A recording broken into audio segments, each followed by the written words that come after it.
Two mates, one obsession, cars. We're here to talk, drive, and occasionally bin it in the name of automotive passion. From dream garages to the latest car news, this is the Ditch Finders Podcast.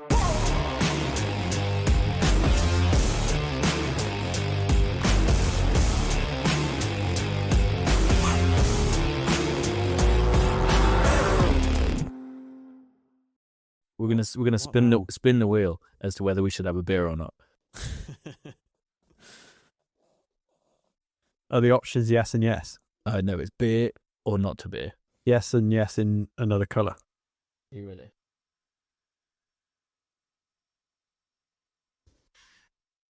The suspense. No. Not to beer. Not to beer. We'll be sensible. All right, fair enough. Here we go. Oh, a round of applause. Thought we were at sober class. Right. That's probably a good thing. We're starting fresh, aren't we? Yeah. We're starting fresh. Fresh-minded. Fresh-minded, and alcohol's not good for you, so that's probably a good thing. No, especially when driving. Indeed. Welcome back to the Ditch Finders. Welcome to some kind of fresh relaunch, TDF 2.0. Phase 2. Second stab at it. Yeah. We've had best part of a year of fitting in when we can, doing some episodes, getting to grips with what it takes to film, upload, record, edit, the lot. We've had a taste for it. Yeah. We like it. And now we really want to have a go at it. Yeah. Yeah, I mean, I said last episode, didn't I? We've proven the concept. We need to be a bit more organised in the background. Indeed. In the foreground, there will be changes as well. Starting today. Yes. Starting today. The reason why this is coming out slightly later than expected is because we have been planning in the background. We've been being more organised and pulling some stuff together to hopefully create better content and better podcasts is the idea. In theory, yeah. In theory. No promises. It is us doing it still. Talk us through some of the changes that we're going to make initially. Yeah, so I think we wanted to scratch the itch of more video content in general. Definitely. So we're going to be bringing a bit more of that in. It's not a good time to start doing that as it's the winter just started. But we have a solution for that. We are going to have somewhat of a... I don't want to call it a game show. I can't think of a better word for it, but yes, game show-esque. Yeah. Car trivia, knowledge, forfeit, whole game show idea concept, but around TDF. Yeah. So it's going to be a little bit of a spin-off from the podcast. The podcast is a bit more, is going to stay conversational. It's going to stay 45 minutes to an hour. And in some ways, it's actually going to get slightly more serious. Maybe, I think, yeah, probably will. Informative is a good word. There hopefully will just be a bit more meat on the bone when it comes to the podcast. Stuff that hopefully you can take away from, and it's not just us babbling on for an hour. And doing Would You Rather. Yeah. So those sort of things, a bit like when we've done Q&A or we've done Guess the Car Sound or Price, they'll become slightly better production value videos, feature videos. Yeah. 10 to 20 minutes. With potentially the help of some others to create some fun content. Yeah. Is the idea. So that's going to be a little breakout. Podcasts are going to be a bit more... Because I think the best, I really do enjoy those like mini games or whatever you want to call them. Yeah. But I think the best parts of the podcast, for me anyway, are when we have actually not deep conversations, but like get deep into a topic. Indeed. Yeah. And you actually have some rich conversation rather than being like, what do we do next? And then just picking something and then doing something else. We're gonna have a general catch up, bit of news, then a bit more of a feature length topic for half an hour or so. Yeah. And then we'll finish off with a dream car, I think, still. So this is our bit of a catch-up. We're going to move on to a bit of news that's happened over the last few weeks. And then, do you want to say what today's topic is? Yeah, it's quite a serious one, really. It's centered around the future of ice. Not the cube of water, the internal combustion engine. I think it's really apt at the moment. It has been in discussions and talk spoken about for a few years now, the idea of synthetic fuels, hydrogen, alternative power. In the light of what's happening in the world of EV, and ultimately just not being accessible for most brands. I think arguably you could say Tesla are doing well, BYD are probably doing quite well too. But some of the traditional manufacturers that are converting to electric, mainly due to legislation, really aren't doing well in that respect. Yeah, absolutely. And I think as much as we slate these brands, especially a lot of the European brands, for just jumping onto EV and just producing lifeless cars, I think that there is still a department or a portion of these brands that still want to do something with ICE engines, right? And there is a pushback. Yeah. From some of these brands. There is a pushback. And we'll get into that. Yeah. Because I feel like we'll lose our train of thought. Give me some news. What have you got for me?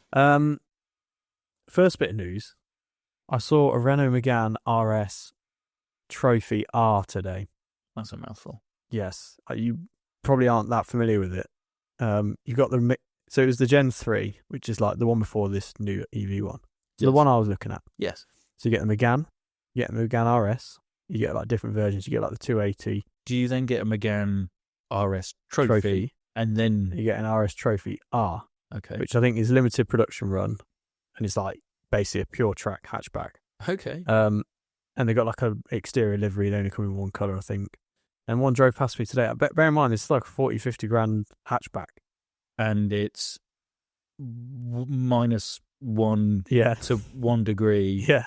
And there's been salt down on the road. It just drove past me in Warwick. So that's cool. A nice little, do you know what I mean? A bit different. How many of those are made? I don't know. Shall I find out? Find out. I'm pretty sure they're limited run. You talk through some news. I'll find out the number. Copy that. The new Honda Prelude. Am I saying that right? Prelude. Yeah.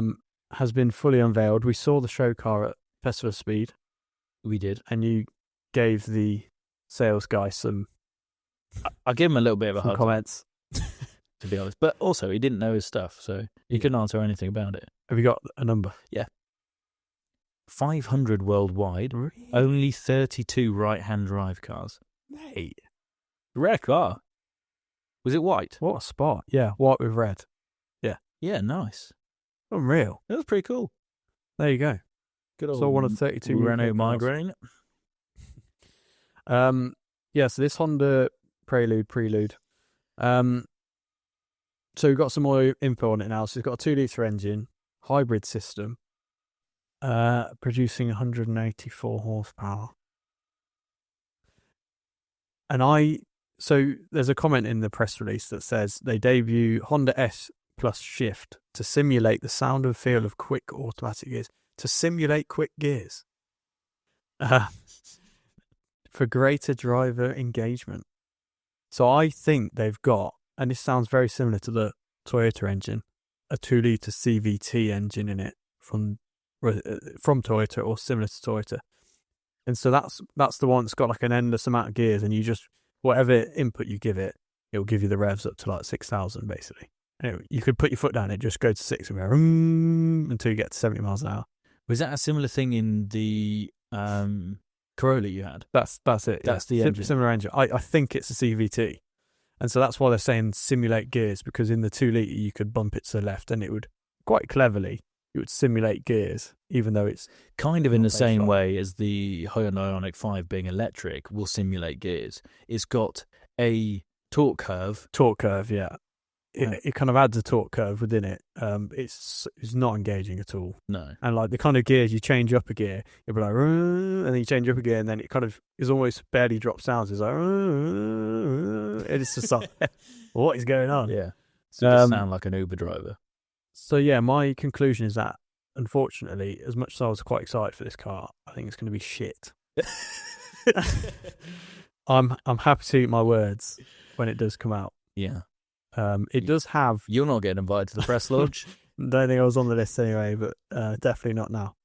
And there are a few pros. So it takes suspension from Civic Type R, which we all know is a very good car. But why do that and then put a 180 horsepower CVT engine in it? I don't really Why understand. didn't they put Type R engine in it? Yeah. Well, probably Maybe they do a Type R prelude. That would be cool. Because I Maybe think like, on the surface it looks quite nice. Maybe they do it soft launch it and then go, Yeah. oh, look what actually we've been working on. There's a lot of brands that have launched cars and then it's like the AMG when they went to the 2 litre and they're like, okay, we'll put the V8 back in it. Yeah. Hopefully it'll be a similar process. Yeah. Have you seen the Ferrari F76? No. I'm going to show you a picture. Maybe I have, but not by that code name. Oh, yeah, I did see that. It's an NFT. Oh, for fuck's It's a digital car. Do you know one of my topics for these new podcast episodes was what happened to Ferrari? Have we experienced peak Ferrari? When was peak Ferrari? And what are Ferrari doing? It's like me with the BMW and VW, isn't it? Yeah. It's strange because technically they're a bigger, more successful company than they ever have been. Yeah. And the old adage of race on a Sunday, sell on a Monday, I mean, maybe that applied to when they were successful in racing.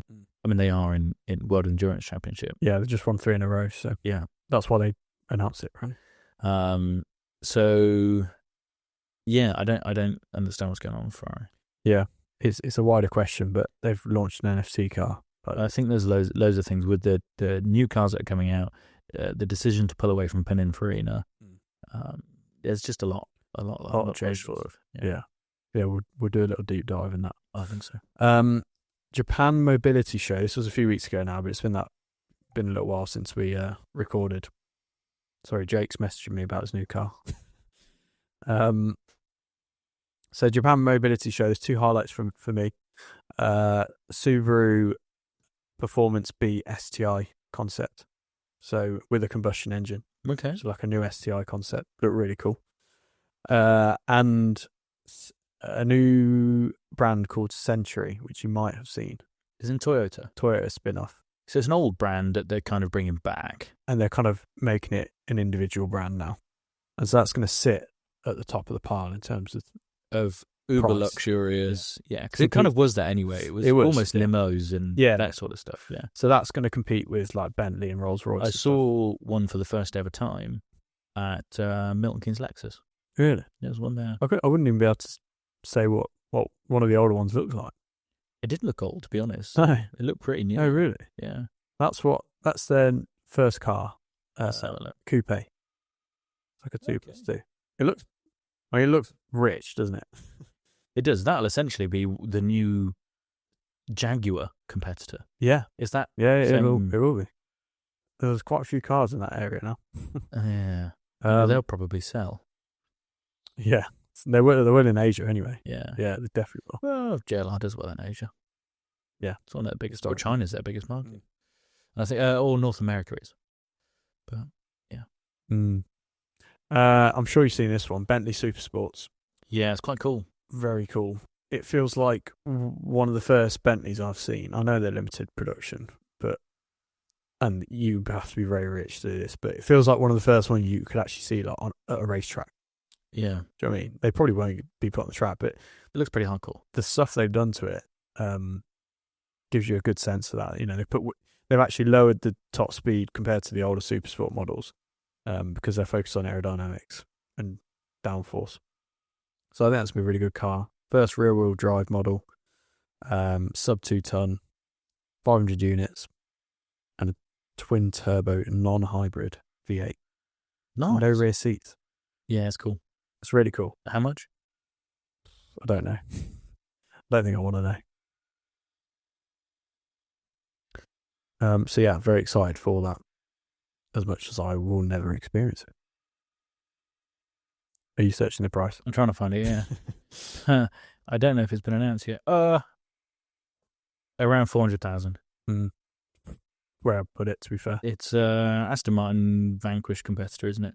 Yeah. Somewhere along those lines. Looks cool, though. It's got appeal, for sure. Yeah. This one's big. Return of the Renault Twingo.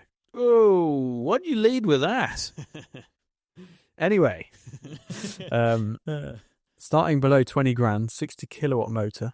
Damn. 82 horsepower. and a range of 163 miles.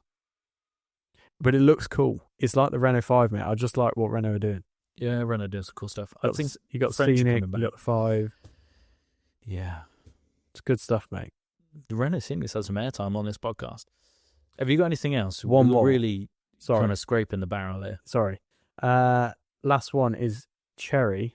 You know Chery Auto, Chinese company. Yeah. They tried to copy JLR's Heaven's Gate 999 step challenge where it goes up that step. Yeah. It got halfway up and lost traction and then reversed into the sidewall and smashed it. Oh, no. I mean, that just sums up like PR disaster, doesn't it? Yeah, it does. It's like you've gone to do this mad challenge that another company's already done and you crash it into the wall of this historic monument. Also, what they're trying to do is say, buy our car instead of the Range Rover. And then they've just gone and cemented why people spend the money on the Range Rover, which is actually fantastic. Yes. Actually, couldn't have gone better. It's quite pleasurable news. It is. Yeah. I'm afraid. That's quite good. I've got 3 quick bits of news. I'll run through quickly. One of them's not all that interesting. In fact, none of them are all that interesting. Mitsubishi are returning to the UK, and they're going to sell cars again in 2026, with first customers to get their car midway through the year. They stopped selling in the UK 2021, autumn of 2021. Yeah. So Mitsubishi are coming back with, there's a Renault facelifted, rebodied Renault Scenic, funnily enough, EV, and there's going to be a crossover. What? Yeah, there's going to be an Eclipse Cross, essentially just a rebodied one of those. So yeah, I'm going to not talk any more about that. Ford Focus, dead, gone, end of production. So that's the Fiesta gone, Focus gone, and what they're doing with EVs, God knows. So yeah, madness. How to destroy one of the most. I can't believe that I know the Puma sells very well in the UK, but they've sold Fiesta, stock Fiesta, stock Focus, and they've introduced shit boxes like the Capri. Yeah. Which isn't a Capri. It's not good. Final bit of news. Land Rover Freelander is coming back. Really? So there's a new Freelander to be launched coming in the next couple of months. I'm really interested to see what that will look like. Yeah, because it's strange because I thought the Discovery Sport kind of took what was a Freelander, kind of still, it looks like a facelifted Freelander in a way. Yeah.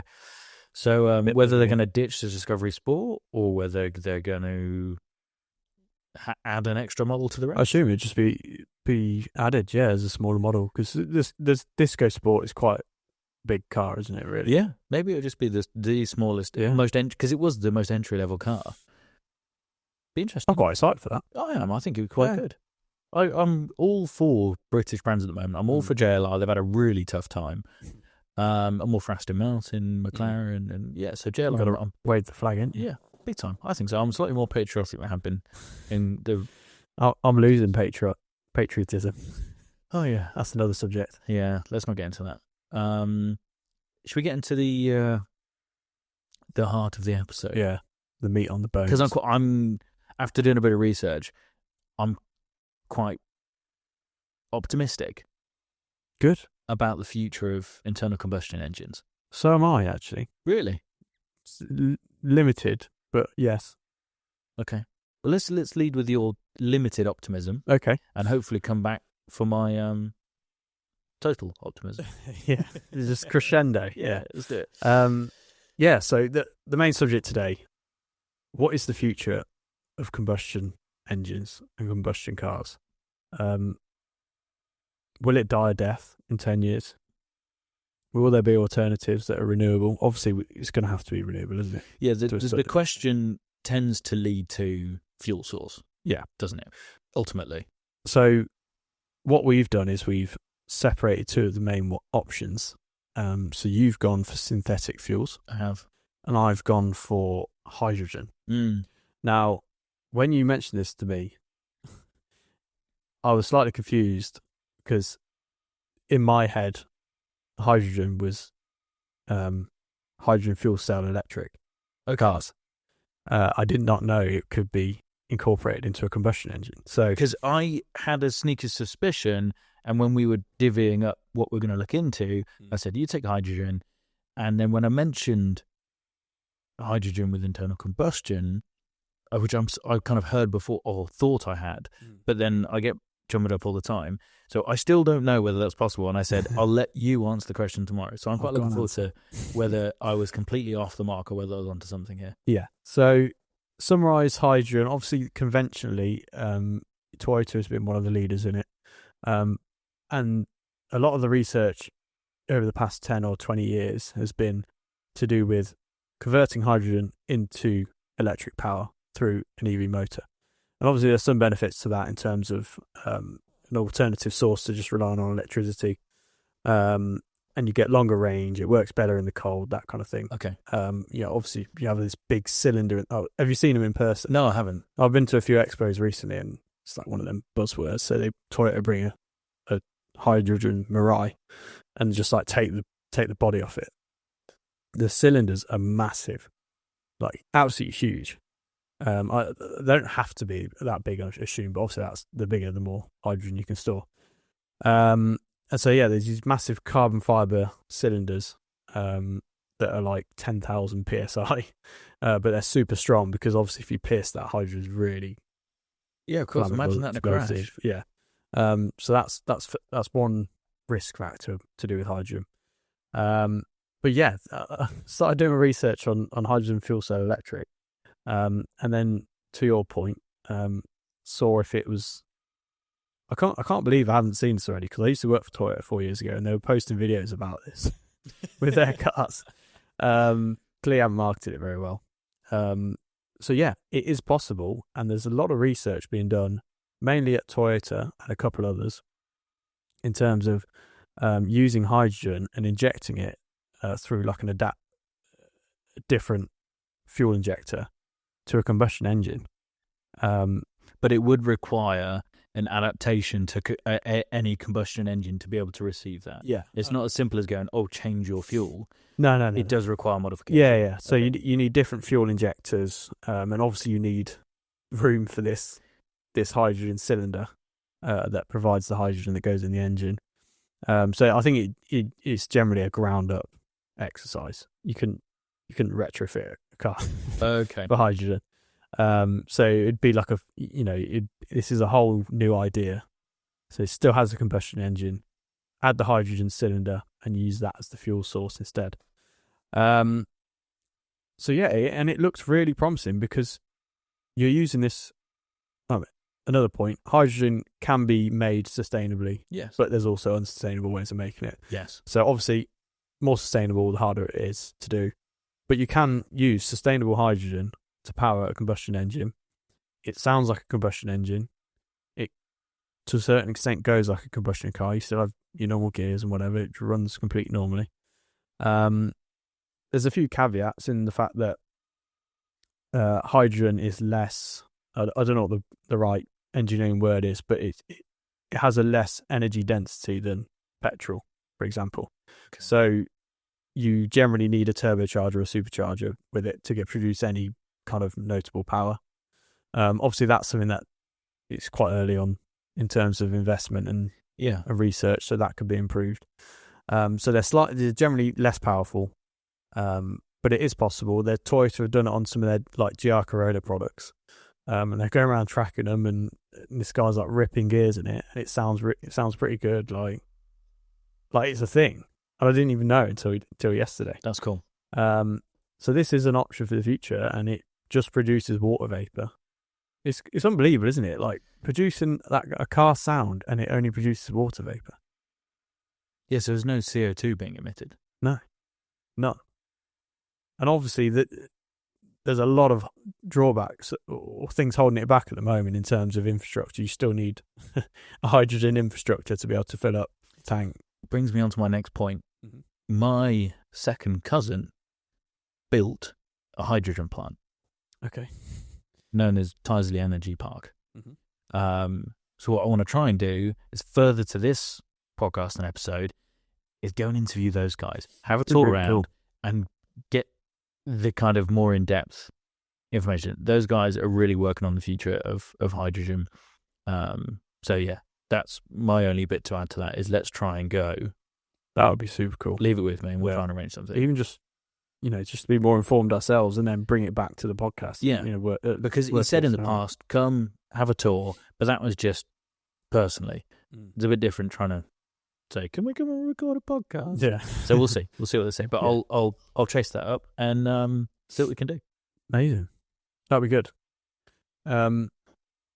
So yeah, I'm very excited by the idea now, and it's super early stages, and I think it'd be more used in maybe things like motorsport and stuff. You know what they're like in terms of pioneering technologies and sustainable fuels and that kind of thing. So yeah, very excited. Very dependent on the infrastructure as a commercial product, obviously. Yeah. I think it would have its possible uses in trucks, but I think trucks are heading in the direction of fuel cell electric anyway, because they don't need to rely on commercial infrastructure. I've been seeing some electric trucks on the road. EV ones, yeah. Yeah. Wow. EV lorries. For the first time, I've been seeing them on the road. I find it, obviously they're adapted to it, and I'd need to do some research on this, but I've always been confused because generally EV cars, their tow capacity is much poorer than a diesel. Even though they've got high torque engines, I assume there's something involved that causes issues there. But then you get electric trucks, so maybe they must be obviously highly adapted. We'll have to look into that for the next episode. Yeah. So yeah, in terms of cars that are using this, what they call H2 ICE, there's Corolla H2 concept, GR Yaris, Toyota and Lexus are experimenting with a hydrogen V8. Okay. So it's not just your little 3-4 cylinder engines. BMW have been testing with it, and then you've got people like JCB that are doing hydrogen engines for like off-road and cool. off-highway rather, stuff like that. And then a few other truck programs like MAN, Volvo, and Hyundai. Very cool. So there is some investment, there is some research being done, and they're looking at it as a viable option. Yeah. I think commercial passenger cars is probably the last thing on the list, but it's possible. Yeah. And maybe, like I say, if they bring it into motorsport and they get some really good research and it starts becoming more opportunistic, then who knows? At least, like I say, at least in motorsport or like limited production cars that you could still buy and drive on the road that still have an engine and a noise. Yeah. 20, 30 years down the line.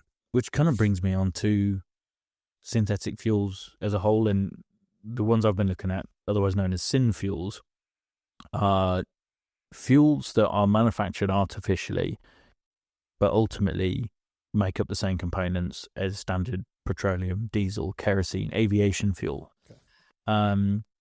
Only in most cases it can be done under the guises of sustainable or carbon neutral. So there's companies like P1 Fuels, Zero Petroleum, which is a British brand based in Bicester Heritage. Oh, really? And they're doing aviation fuel as well as standard petroleum per car. All made carbon neutral. There's a few ways of doing it, which is what I wanted to look at and understand. Essentially, it's all based on one scientific principle. It doesn't matter how you do it synthetically. You build hydrocarbon molecules from hydrogen and carbon instead of refining them out of oil. Okay. Is how you make it. There's a couple of ways of doing this. E-fuels, which is taking carbon from the atmosphere and then using renewable energy to create the hydrocarbons.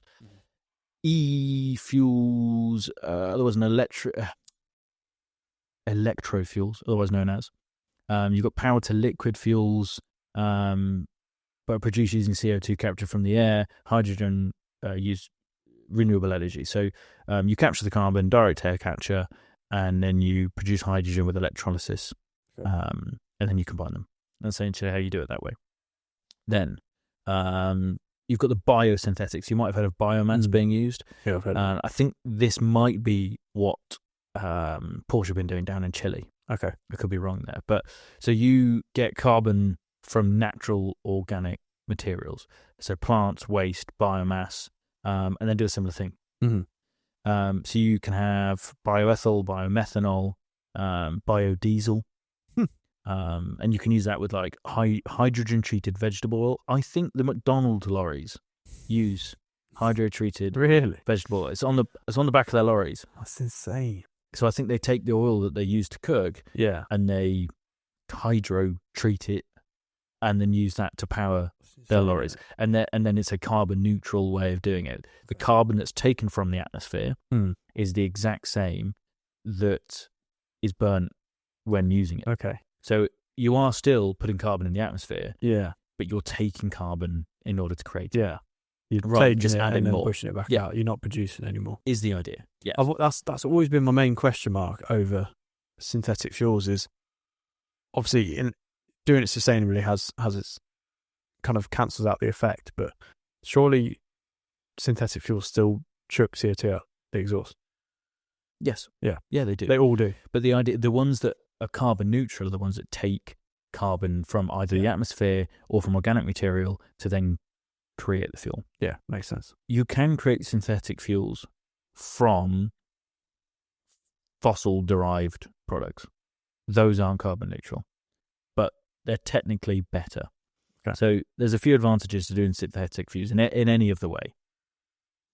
Is there's no sulfur, no metals, it doesn't smell as much, and it's far more uniform in its molecular structure. So it's like just a better version of it. It's cleaner. It's because you can essentially engineer it to be the most pristine version. So you can get up to like, I think it was 105 or 110 octane. Really? It's like better than like 97 crude oil. Yeah. I assume obviously certainly within the quantities that you can mine it, it's a lot more expensive at the moment because it's the manufacturing process and the technology behind it, but it has been coming down. It's one of the points I've got down here, if I can find it whilst we're talking about it. In 2023, e-fuel, so that's the fuel that's taking carbon out of the air, was £7 to £10 per litre. 2024 to 2025, £3 to £4 a litre, so it's halved. Okay. And some. So it's about double. It's projected to be in the late 2020s, £1.20 to £1.60 a litre. So it'll actually be competitive. By the end of the decade, that's insane. It could be competitive with standard fuel pricing. It shows how the research can just like, and that'll be using e-fuels, so carbon captured from the air is sustainable. It helps, the global warming. I know you're going to burn it, but you're not adding more carbon. Yeah. But that makes then a 5-litre supercharged V8 F-Type carbon neutral. If you were to only run it on that. Minus the manufacturing. And I would happily, even if it was slightly more expensive, I would happily run slightly more expensive fuel and it'd be carbon neutral and be able to have these cars and manufacturers make the cars. I'm happy to pay extra as long as they stay around. Yeah. Well, we already pay extra in the form of, we're looking at, again, F-Type, £760 a year in tax, or $740, one of the two. Yeah. That's a lot of money for tax. It is. It's then going to be carbon neutral. So what have they got to then hate? Your move, government. I know. So yeah, fingers crossed. These costs are moving in conjunction with solar, hydrogen, battery tech. So all the kind of infrastructure and the technology behind it is becoming cheaper to build, have, use, and then inevitably brings the price down. So hopefully that curve continues, and by the end of the decade, the next 5 years, basically, it will be as cheap as buying normal fuel. So watch this space. That's sick. Fingers crossed, yeah. Whether that's subject to then taxes, who knows? That's just some kind of raw figures I've got here. There's a couple of other things that you can actually engineer in different smells and qualities, whether that be how not flammable, but the sparks and the flames that come out the back, the color. Really, you can have it so it smells like fuel, but you can have it so it smells like 1950s race fuel. Oh yeah, You can actually customize the smell that's crazy. and the color, and so all of this can be engineered in Yeah. to create whatever fuel you want. Interestingly enough, next year F1 moves to 100% synthetic fuel. Right. I knew they already were in that area, weren't they? Yeah, 100%. 100%. Do you know what that is? Is it biofuel? Is it? It's mainly e-fuel, so atmospheric, but then there is bio as well to kind of make up any difference. They haven't said it's going to be 100% one or the other, but it is 100% synthetic. Whether there's a clause to allow them to create or use synthetic fuel that's made from fossil derived products, we'll see. I've got to look into that more specifically, but they are moving to 100%, and then they've got a movement to be more sustainable anyway. So yeah, apparently the engines run smoother and cleaner on it. I was going to say, obviously with the octane rating anyway, I assume it's better for the engine. It's better for the engine. It's higher octane, but also there's no soot. And that goes for diesels as well, interestingly. Engine compatibility. Synthetic hydrocarbon fuels work in any combustion engine. No retrofitting, no new infrastructure required. It's fuel. It's the exact same, technically better quality, better on a molecular level, stored in the same way.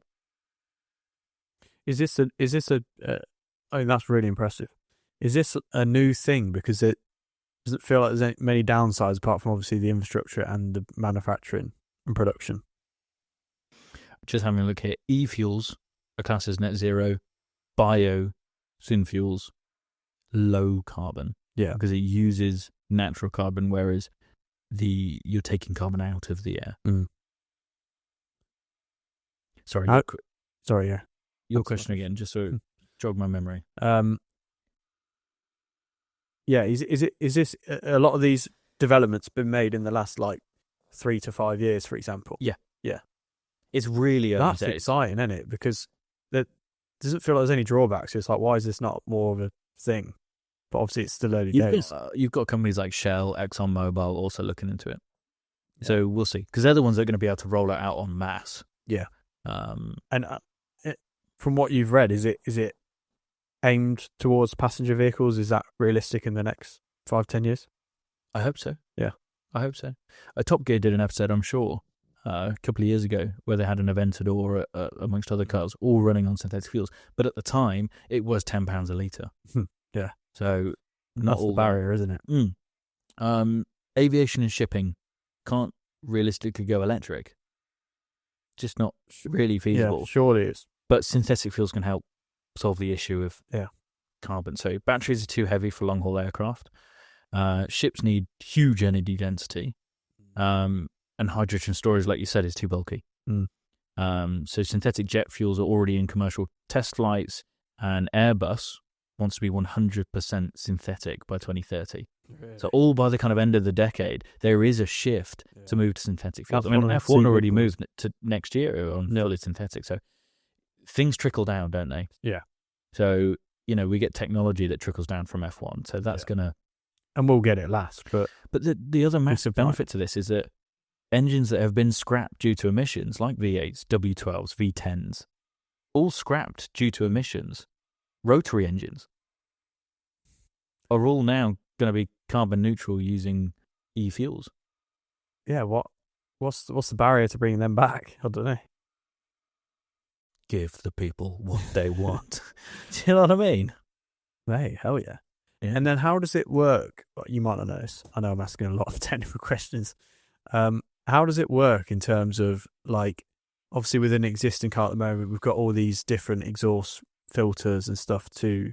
Well, I'm assuming that will be the same because you're still producing carbon that would have to be filtered out. Yeah, but you've got less of the soot, you've got less of the metals, you've got less of the, sulfur or whatever's in the refining process of you still have from crude oil. Yeah. You don't have those. So there's less of a need for diesel particulate filters or any of the other emission. Just thinking if we can open exhaust back up a bit. Well, in theory, you can use them in cars as they are with e-fuels, you're still burning carbon. So if you can reduce the carbon emissions, you're still even better off. Yeah. But there's no need to, because you're capturing and taking from the air the carbon that you'll be burning. Yeah. That blows. There's some clever people in there. There is. I mean, where it will come down to is, for example, let's say all of the synthetic fuels came from Chile or South Africa, but then we're burning it all up in the UK. We haven't got that offset. Well, because they've got to ship it over it. Well, you're taking carbon from over there and then just burning it here. So you're just increasing our carbon dioxide output, but you're not decreasing it by actually capturing it where you're using it. Yeah, that makes sense. So that's a geopolitical thing that will be used as a pawn, I'm sure. It's another really stupid question, but does it like hang around in the area where it's emitted? Or does it not just eventually just merge into the atmosphere? I don't really know, and that's why I say it's going to be some kind of geopolitical pawn that they will use as to, because the government currently wants to do everything they can to reduce our carbon footprint. Yeah, much to the detriment of everything. However, they're going full steam ahead. It's not going to. They're going to see that still. Well, if we just open it up and everybody's burning carbon, that's not reducing our footprint. So it'll come down to governments, it'll come down to who's in power, it'll come down to, Okay. But from my point of view, it solves the issue. Yeah. It's kind of like, well, we've come up with a solution. We've had some clever people that like cars go, all right, I hear you. You want to be friendly to the polar bears. Fine. We can do that and still run around in V8s. Here you go. The solution we've needed. But the kind of people that are doing this, also the kind of people that like speed cameras, and sometimes there's just no argument with those people, and they have an agenda or an ideology, and there's no stopping them. No. No matter how good the idea is. Yeah, it's always bleak, isn't it, to them? Indeed. But I'm positive. There's a few other benefits, like you can have it so it resists freezing, improve vaporization in cold climates, doesn't gel like fossil diesel, provide instant starts even in Arctic conditions. So for things like the military and emergency fleets, it's fantastic. And all this can be engineered, so it's kind of customizable. It's pretty cool. Yeah. Yeah. And that's not just for combustion engines in cars, it's trucks, it's lorries, it's aviation. I mean, look at how much aviation fuel is burned. It's funny, isn't it? Because I know you just mentioned about polar bears and everything as well. And we always bang on, because we're enthusiasts about EVs taking over. And it does make the picture that we don't care about the environment. But that is genuinely exciting, not just for keeping the combustion engine alive, but actually it's a very nice thought that all these cars and trucks and planes that will be on the road and in the skies, there's a possible solution that can make it all so much more efficient and carbon neutral. I'm trying to look here to see if I can find out how much fuel is used, whether it be per country or in the world, by cars versus planes. Which uses more fuel? Which is causing... Because planes, looking at this, actually emit more CO2. Really? So... But both of them. So if you're looking at, I'm looking here. Oh, actually, no. But kind of in a way. It says CO2 emissions and then secondary effects from high altitude non-CO2 emissions. So these, what they're classing is negatives towards the environment. So domestic flight, 133 grams of CO2 per kilometre per passenger, plus 121 grams. So about 250 there or thereabouts. A car's 171. Right. But it's 171 of pure CO2 versus 133. So they're not great. What produces more CO2 in general, all the planes in the world or all the cars? This is what I want to know. This is a question for ChatGPT. Here we go. What? The source of infinite knowledge. That's completely verifiable. all the planes. I've looked at you get those pie charts, don't you, that shows all the CO2 emissions in the world, and obviously it's still a huge part, but cars, I'm pretty sure, only comes down to like 10%, because you have like crazy other stuff like manufacturing and Aviation accounts for around 2.5% of global CO2 emissions. Doesn't say anything about cars, so that's not very helpful at all. Search global emissions pie chart. Global CO2 emissions pie chart. So we're just spitballing here, aren't we? It's all relevant though, isn't it? It is. Let's see what it comes up with. Transportation, 14%. 14. And that's everything. Okay. Cars, planes, buses, trains, the lot. Agriculture, forestry, land use, 24%. Electric and heat production is 25%. Wow. Industry, 21%. So transportation, 14%. I mean, it's not as big as you think, but obviously it's still a huge factor. Yeah. So what's the verdict then? Synthetic fuels are exciting and positive. Yeah, and look to be an achievable solution to the kind of emissions problem that people seem to have with burning fuel derived from crude oil. What's the timeline then? Is it a next 5 years? Is it a next 10 years thing? Yeah, it should be by the end of the decade. Yeah. We should be able to. I mean, the price is going to be comparable. It's how accessible it's going to be, but the infrastructure doesn't have to change. It's the same stuff. In theory, you'll be able to mix it. You'll just have some hydrocarbons that are better formed, that are more linear, and others that are a bit more jumbled. But in theory, you can mix the fuels.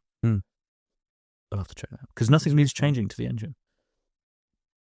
No, that's it, isn't it? Yeah. Whereas with my hydrogen, could you then just switch to 50%? So the mix. You could do a 50-50, bit like do you know when you get a half loaf?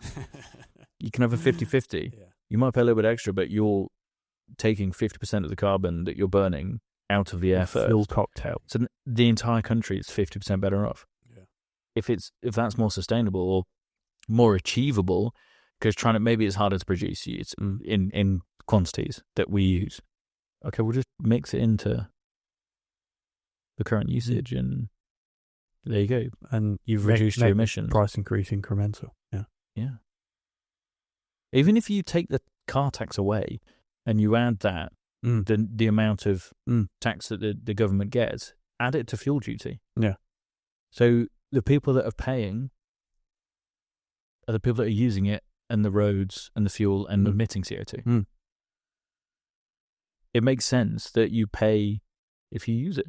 I think we're going to wrap it up there for synthetic fuels, e-fuels, hydrogen.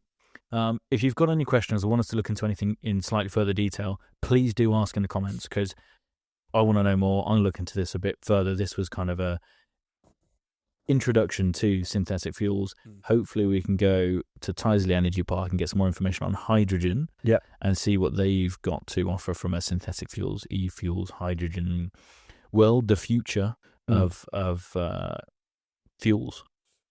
There's some people at my work I should ask as well, really, because they're kind of working in this area. Yeah, let's find out. Let's try and interview some much cleverer people than us. Yeah. We're going to do a Dream Car Garage, as we always do. This feature isn't going anywhere. Before I do so, I want to shout out a couple of people. Jake, we might have shouted him out before, but he's an avid listener. He's a good friend of ours.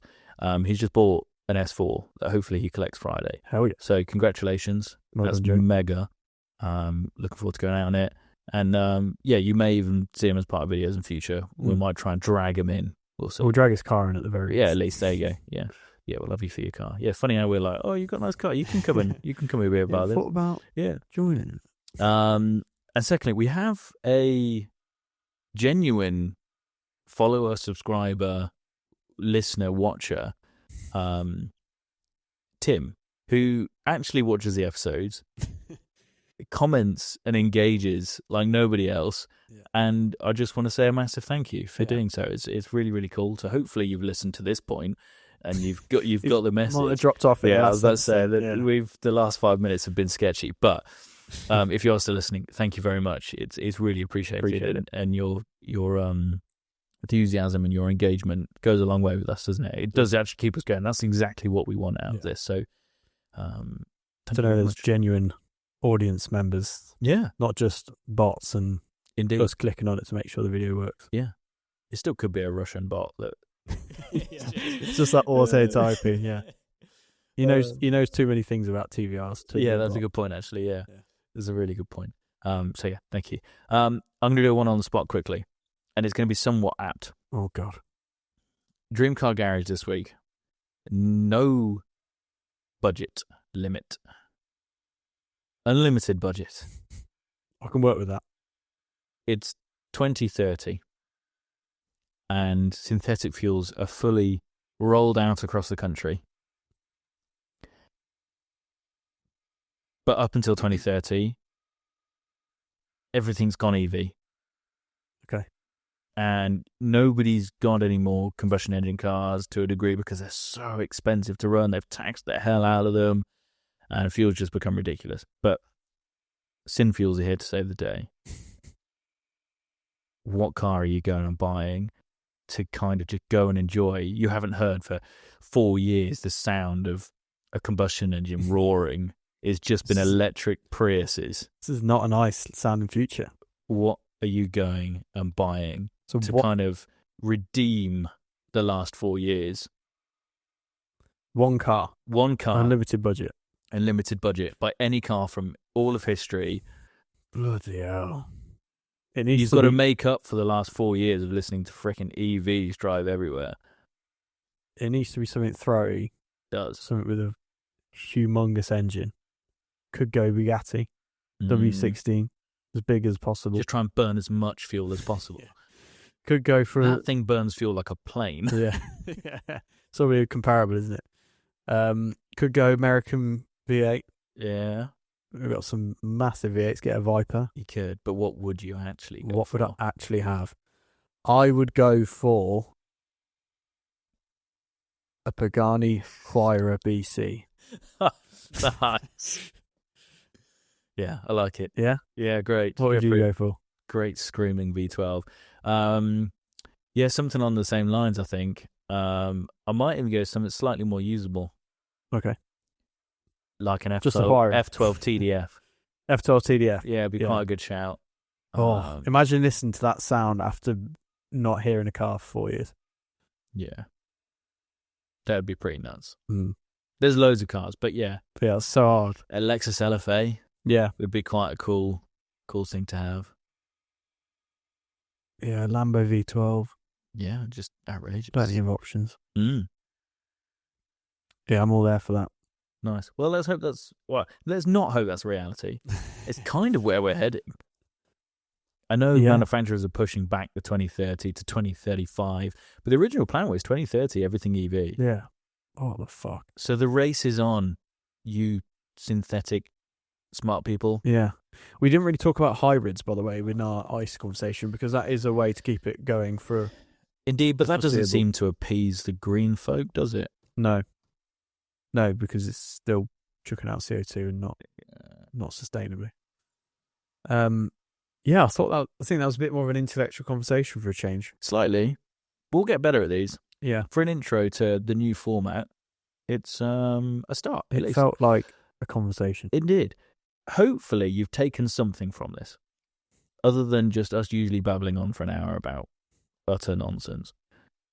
There's something hopefully in there that you've taken that maybe you didn't know before, maybe you just found slightly more interesting than our usual conversations. If so, please let us know. Yeah. It'd be really good to know. We want some feedback. Please do. If you've got any topics you want us to do a deep dive on, look into, again, let us know. You haven't got much competition, so there's a good chance. Yeah. Yeah, if you type and write something, chances are these two random chaps from the Midlands are going to talk about. We'll engage. We'll just be excited that somebody's commented. So, now's your opportunity, because you never know. In 10 years' time, when we're mega global superstars, you'll be like, I messaged those guys and they did exactly. We'll be scrolling through your list and you'll just go under the radar. All the comments we'll be getting. We won't see anything. So now, whilst we can see and listen to you and hear you, take your chance. Reach out. It's definitely time to end. It is indeed. Thank you very, very much for watching. If you are still watching, we will catch you on the next one. Ciao for now.